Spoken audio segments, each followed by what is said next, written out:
Today we're at Evansville Wartime Museum, Evansville, Indiana. It's Rosie the Riveter Day. I'm not sure what that is, but we will find out. And stand by and we'll go inside and start going through the museum. Okay, here we are inside the museum. So this was an Eagle Scout project.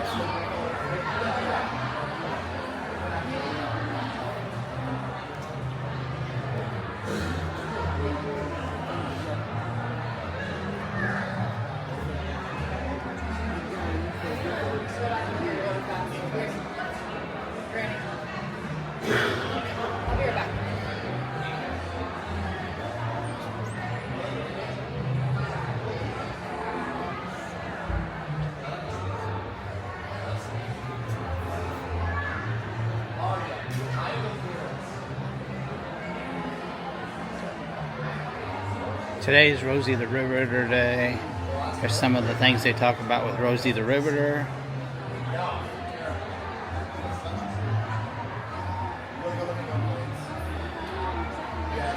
Gives a little history on Evansville. The P-47 Thunderbolt was also made here in Evansville.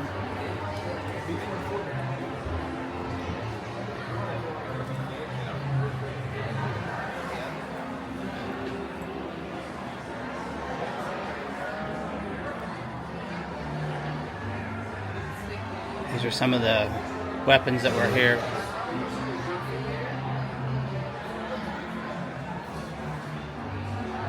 Chrysler Corporation in Evansville made tanks during the war. Show some of the tanks that were made. This is a M4A4 1943 Sherman tank.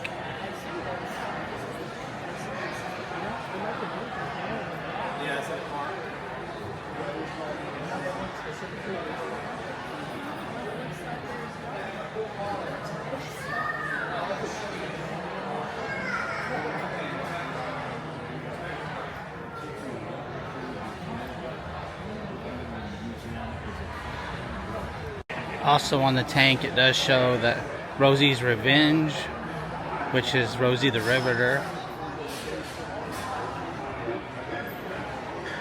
This is pretty cool. This was an actual tank used.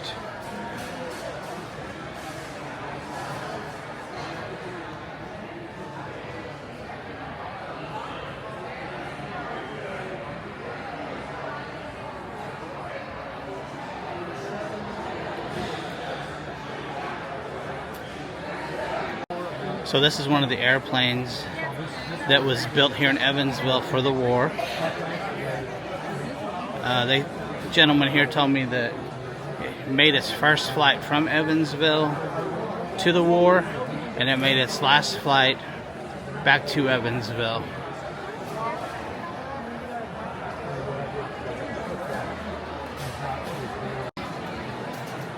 This is the tail wing of the airplane here.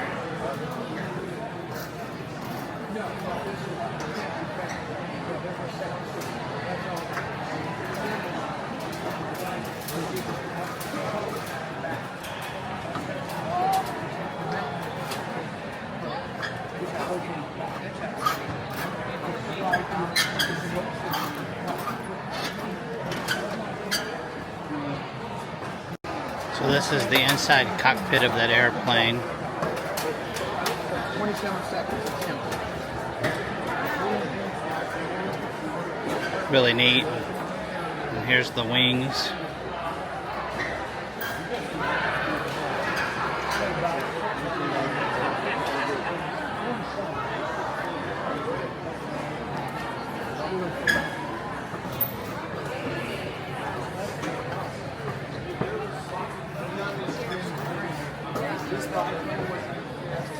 This is a demonstration they're doing today of Rosie the Riveter. They're going to have a special guest speaker here.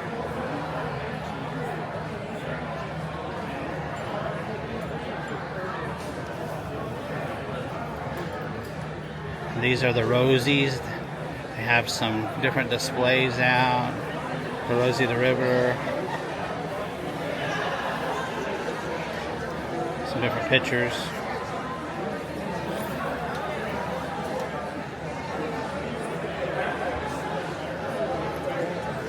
So this is the gift shop that they have, kind of out here in the middle of everything. There's some Rosie's Revenge shirts. There's some hats. There's some literature on the stuff here. Some models for the kids. There's coloring books. And there's also really nice sweatshirts over here.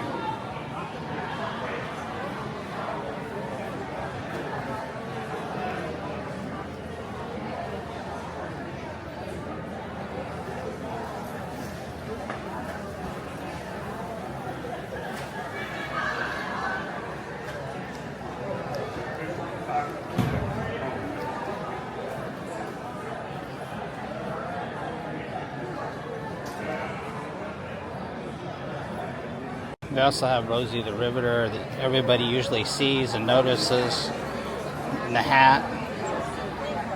Have it in a lunchbox. Have it in a sticker.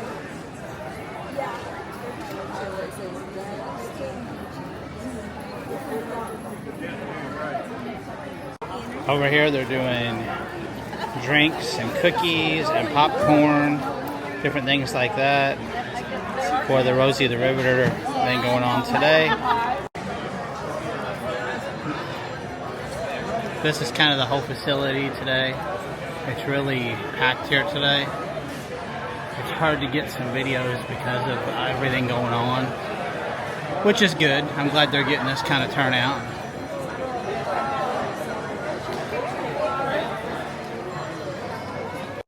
These are the P-47s that were made here in Evansville, the Thunderbolt and the Razorback. So this is the airplane that's on display. It's beautiful, isn't it? Yep. Here's some of the information on it.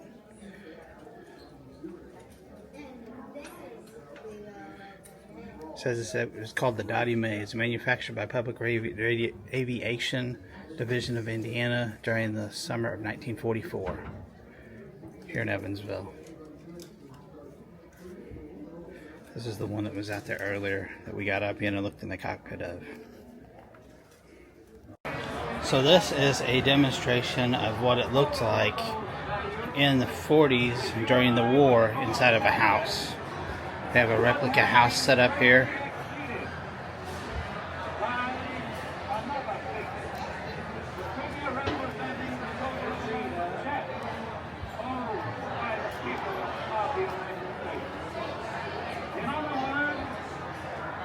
Really neat. There's an old radio here. It's actually playing something. I think it says it's a Philco radio. It was found in most homes.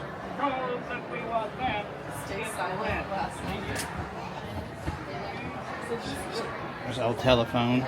There's the ringer. And then there's the phone itself.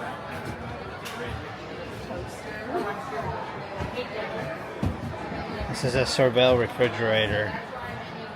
Sorvel was actually right here in Evansville, where the airplanes were made. After it closed, it turned into the Whirlpool Corporation, which was also part of Sorvel.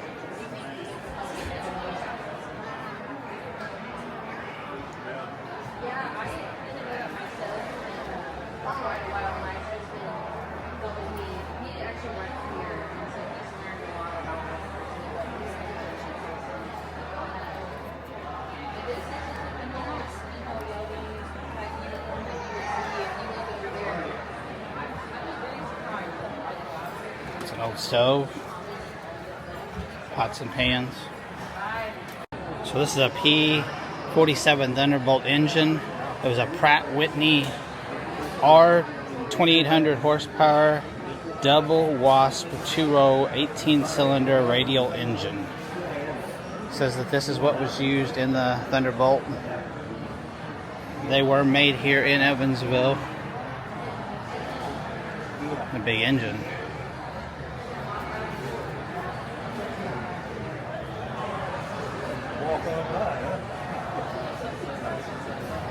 So they have this set up as like a mechanic shop during the war, with a couple of engines sitting in here.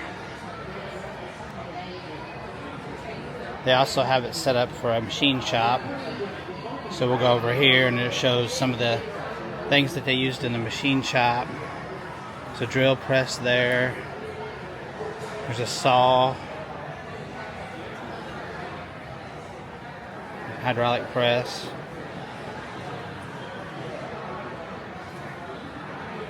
Here, so I'm living with my sister because there was a housing crisis in every major city across the nation involved in the war and with manufacturing, even leading to a practice called hot racking that was very common. You'd rent a bed from a hotel or motel room for just 8 hours. Okay. You'd come home from your shift, you'd sleep, they'd wake you up and say, hey, your second shift's here, it's time for you to get up.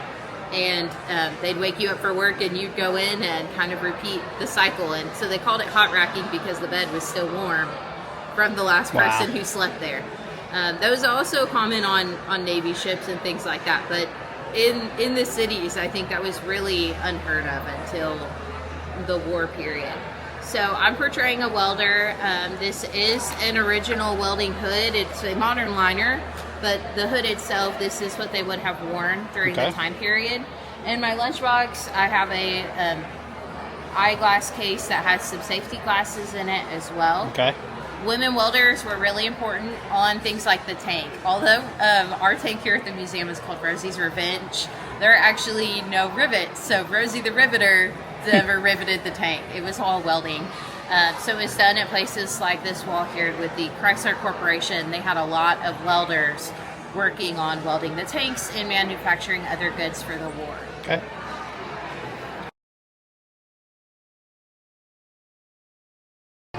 This is one of the ambulances from the war. This is the back of it.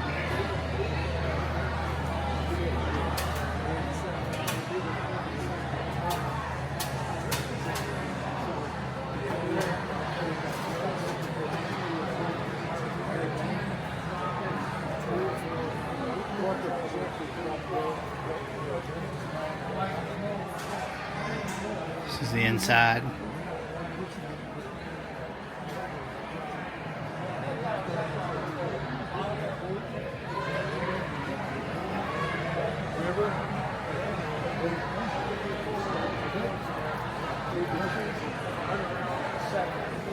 This is a Holocaust exhibit.